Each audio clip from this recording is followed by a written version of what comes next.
Satanism land us in so much trouble? Question mark. That's exactly the way it's written, Jordan. Yeah, and I think there is something to that no matter what kind of Satanism you are looking at, no matter what school of thought you are dealing with, you're dealing with something that you don't have any control over. And that's why I tell people, don't deal with spiritual subjects where you actually contact spirits, like with an Ouija board. That's the one thing I would stay as far away from as you can possibly get as an Ouija board, because what you're doing is you are actually, in point of fact, communicating with the spirit world, and it does work. And you can bet it works. It's called an Ouija board, and you ask it questions, and it will answer you. And it's an intelligent answer, so you know you're connecting with something on the other side. Well, I think you have to be out of your mind to do anything like that, because it's obviously intelligent. It's not of this world, and you're talking to it. Well, you don't know what you're talking to. Parents tell their children, don't go talking to strangers, and watch out with the people around you and strangers around you.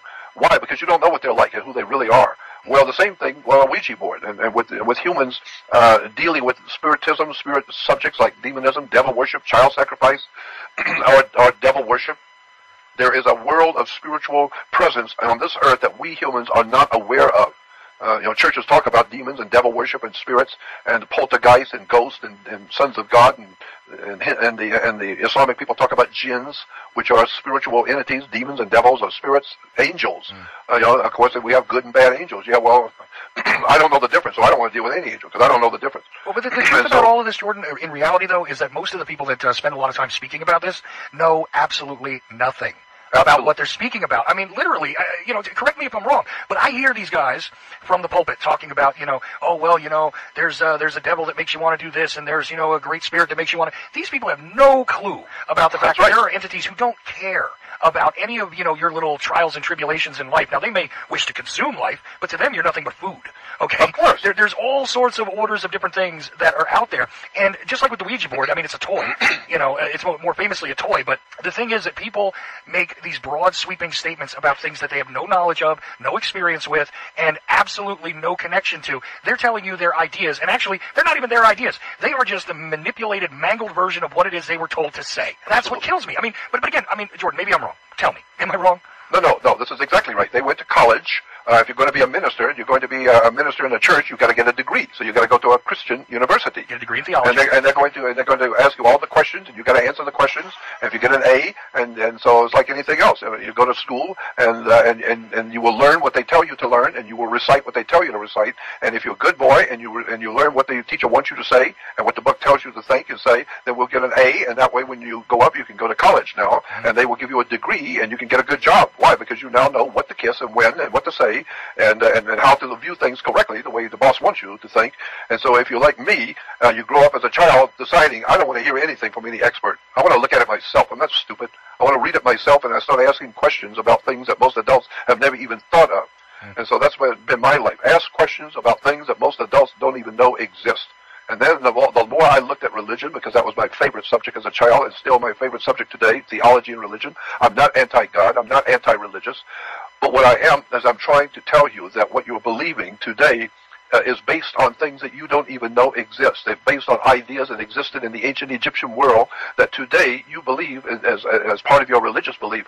And you have no idea the world where that belief came from and what it meant back then, 5,000 years ago, as opposed to what it means today.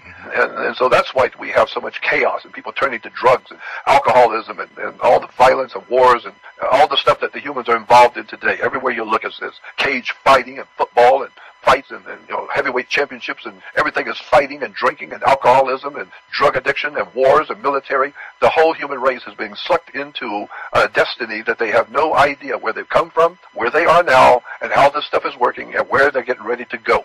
And I've known this for years. I've known all about it. I've been talking to all the experts in military and astronauts and scientists and Jesuit historians and Jesuit theologians, and I know what's going on. I'm not the world's foremost authority on anything, but at least I have had the opportunity to use my own mind all of my life, and I've spent all my time in my life researching and studying the world I live in, where it came from, what it means, and where we're going.